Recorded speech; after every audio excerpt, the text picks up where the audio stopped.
میں قرۃ آپ دیکھ رہے ہیں میرا YouTube channel. Welcome back to my channel. ابتدا اس خدائے برکت کے نام سے جو میرے آپ کے ہم سب کے دلوں کے بھید کو خوب جانتا ہے اور اس کے قبض قدرت میں ہماری جان ہے.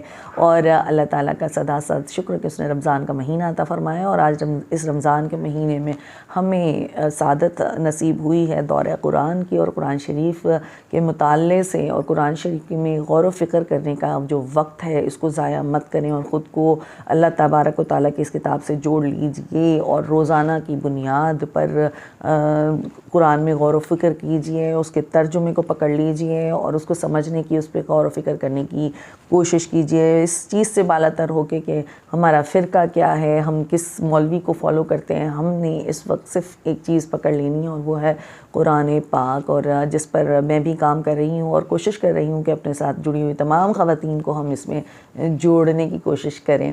اور کل جو ایک بہت مزے کی بات, جو اچھی بات میں نے پڑھی اور سمجھی اور جو اکثر ہم نے سنی بھی ہے, لیکن شاید اس کے اوپر ہم اس طرح سے میں نے غور و فکر نہیں کیا جس طریقے سے میں نے کل کیا, کہ ایک عورت کو مرد کا اور مرد کو عورت کا لباس بنا دیا اللہ تبارک و تعالیٰ نے.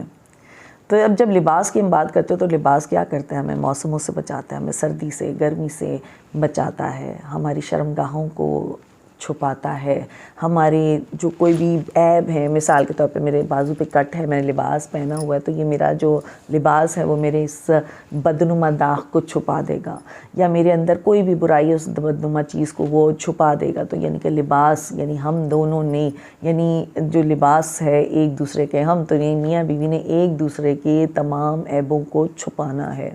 یہ لباس کا کام ہے. ایک دوسرے کو سرد و گرم سے محفوظ رکھنا ہے, یہ لباس کا کام ہے.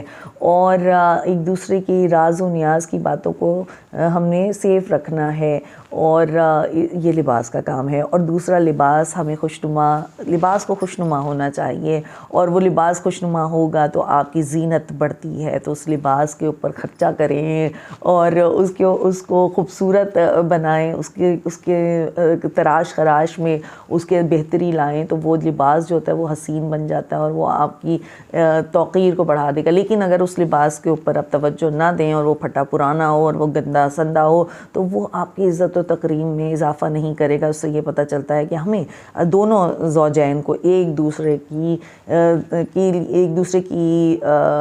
کیا کہنا چاہیے, امپروومنٹ میں ہیلپ آؤٹ کرنا چاہیے. دونوں کو کوشش کرنی چاہیے کہ ہم ایک دوسرے کو, یعنی کہ جو لباس ہے وہ اس لباس کو خوبصورت بنانے کی کوشش کریں. یعنی کہ اپنے زوجین, یعنی کہ اگر ہسبینڈ وائف ایک دوسرے کی امپروومنٹ میں ہیلپ کریں, ان کے سیلف امپاورمنٹ میں ہیلپ کریں, ان کو کانفیڈنس ان کا بلڈ کریں, تو وہ اور زیادہ خوبصورت ہو جائیں گے. اور لباس جو ہے وہ ہمیں سرد و گرم سے تو بچاتا ہی ہے اور ہمارے عیب کو بھی چھپاتا ہے. ایک چیز اور ہوتی ہے, اگر لباس قیمتی بنا لیا, بالفرض میرا لباس بہت قیمتی اور مجھے پسند ہے اور میرا پسندیدہ لباس ہے, اور اس پہ کبھی کوئی دھپا لگ جائے گا, تو میں کیا کروں؟ کیا میں لباس کو اتار کر پھینک دوں گی؟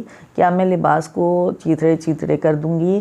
یا میں کوشش کروں گی کہ میں پانی سے اس کو اچھی طرح دھو لوں, یا میں کچھ بھی ایسا کر کے وہ دھبا جو ہے میں اس کو صاف کر لوں, کیونکہ یہ لباس مجھے عزیز ہے اور یہ میرا قیمتی لباس ہے اور میں اس کو بدلنا نہیں چاہتی. تو جو یہی حساب ہے میاں بیوی کا, اگر کوئی غلطی بھول چوک ہو جاتی ہے آپ کے زوجین سے, تو ان کو معاف کیجئے, ان کے اس غلطی کو معاف کر دیجئے, اور معاف کر کے اس کو اچھے طریقے سے اپنی زندگی سے نکال دیجئے, اس دکھ کو, اس پریشانی کو, اور اس لباس کو کی حفاظت کیجئے, کیونکہ یہی لباس آپ کی زینت کا بھی سبب ہے. یہ لباس آپ کو سرد و گرم سے بھی بچا رہا ہے, یہ لباس آپ کو آپ کے عیبوں کو بھی چھپا رہا ہے, یہ لباس آپ کی زینت میں اضافہ کر رہا ہے. تو اس لیے بھی ہم ایک دوسرے کا لباس ہیں, تو اپنے لباس کی حفاظت کیجئے اور اس کو یعنی کہ زوجین کی حفاظت کیجئے, اور اس کو صاف ستھرا رکھنے کی بھی کوشش کیجیے. صرف یہ نہیں ہے کہ آپ نے, جب ہم یہ پڑھ لیتے ہیں نا کہ ایک دوسرے کا لباس ہے, تو بس جی تمہارے اوپر یہ فرض ہو گیا کہ تم نے میرے عیبوں کو چھپانا ہے, لیکن آپ نے یہ نہ سوچا کہ مجھے بھی تو کام کرنا ہے نا اس لباس کو حسین و خوبصورت اور اس کی تکریم بڑھانے کے لیے, اس کو پاک صاف رکھنے کے لیے میں نے بھی تو کوشش کرنی ہے. تو یہ مجھے کل ایک چیز جو سمجھ آئی کہ واقعی میں میاں بیوی اگر ایک دوسرے کا لباس بن کر رہیں اور وہ سب چیزیں اڈاپٹ کریں جو اللہ تبارک و تعالیٰ نے بتا دی ہیں.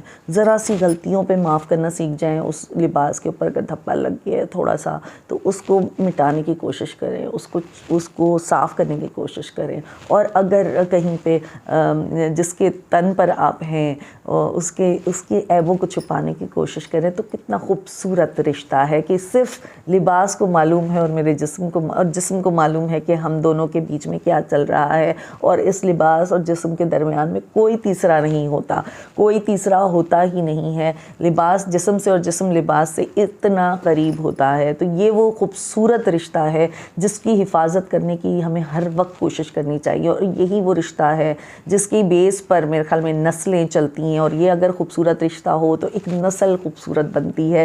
لیکن اگر لباس پھٹا پرانا ہو, آپ لباس کا خیال نہ کریں, آپ کیلوں سے اس کو اٹکاتے رہیں, وہ پھٹتا رہے, جگہ جگہ سے چیتھڑے ہو جائے, اور وہ پھر بھی آپ نے تن پہ رکھا تو پھر فائدہ نہیں ہے. اور اگر ایک ایسا لباس ہو جو بہت ہی گندا ہو چکا ہے اور بہت ہی خراب ہو چکا ہے, یا وہ تنگ ہو چکا ہے آپ کو اور آپ کا جسم اس سے ڈھک بھی نہیں رہا ہے, اور وہ آپ کے بلکہ وہ آپ کے عیبوں کو نمایاں کر رہا ہے, جس سے آپ کی عزت و تقریب میں اضافہ نہیں ہو رہا ہے, اور اس کی قدر و قیمت, اس کی وجہ سے آپ کی قدر و قیمت نہیں بڑھ رہی ہے, تو پہلے تو یہ دیکھیں کہ کیا ہم اس لباس میں کوئی امپروومنٹ کر سکتے ہیں یا نہیں. کہ لیکن اگر وہ امپروومنٹ نہیں ہوتی تو اجازت ہے لباس بدلنے کی, لیکن وہ نوبت کب آئے گی؟ وہ نوبت بہت آخر میں آئے گی. پہلے آپ نے اس لباس کی حفاظت کرنی ہے, اس کو صاف ستھرا رکھنا ہے, اس کو پاک صاف رکھنا ہے.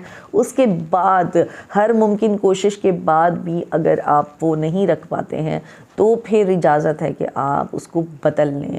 لیکن جو ایک قیمتی لباس ہو اور وہ آپ کی اتنی ساری چیزوں کو پورا کر رہا ہو اور وہ آپ کو عزیز بھی ہو, جیسے میرے ساتھ ہوتا ہے کہ مجھے تو کوئی ایسی چیز ہو جو میرے لیے بہت ہی زیادہ اچھی ہو تو میں کوشش کرتی ہوں اس کو سنبھال کے رکھوں, اسے اچھی جگہوں پہ ہی پہنوں, اسے تقریب میں اس سے میری زینت بڑھے گی. تو اس طرح اگر ہم اپنے میاں بیوی کے لیے بھی یہی چیز سوچیں کہ ہم نے ایک دوسرے کو بڑھانا ہے, آپ کو ایک دوسرے کا خیال رکھنا ہے, ایک دوسرے کے لیے ہیلپ آؤٹ کرنا ہے, کیونکہ آپ ہیں تو وہ ہیں اور وہ ہیں تو آپ ہیں, اور آپ سے ان کی عزت ہے اور ان سے آپ کی عزت ہے. اس چھوٹے سے پیغام کے ساتھ جو کہ اللہ تبارک و تعالیٰ کا ہے, میرا تو ہے بھی نہیں, یہ تو اللہ کا پیغام ہے کہ ہم ایک دوسرے کا لباس ہیں اور ہمیں ایک دوسرے سے کی عزت بھی کرنی ہے, ایک دوسرے سے محبت بھی کرنی ہے, اور خوش رہنا ہے اور خوش رکھنے کی کوشش کرنی ہے. تو یہ مجھے کافی بات سمجھ میں آئی, اور اس بار جو سمجھ آئی تو بڑا غور و فکر الگ تھا. تو آپ لوگ بھی قرآن سے جڑیے.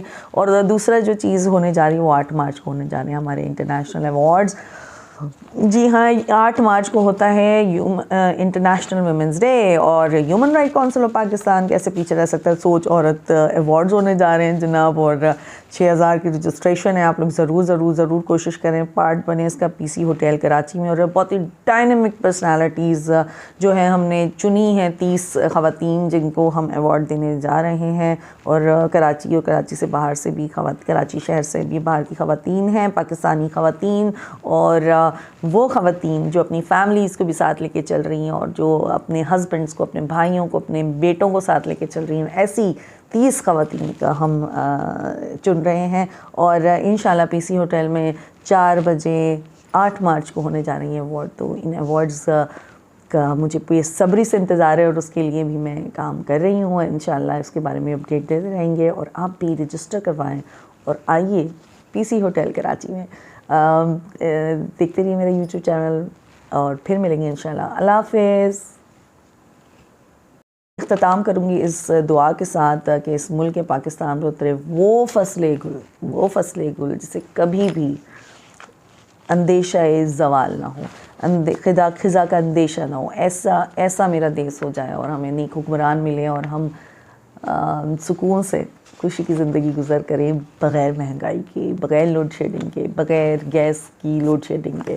اللہ تعالیٰ ہمیں وہ دن دکھائے. اس دعا کے ساتھ دیکھتے رہیے میرا یوٹیوب چینل. اللہ حافظ.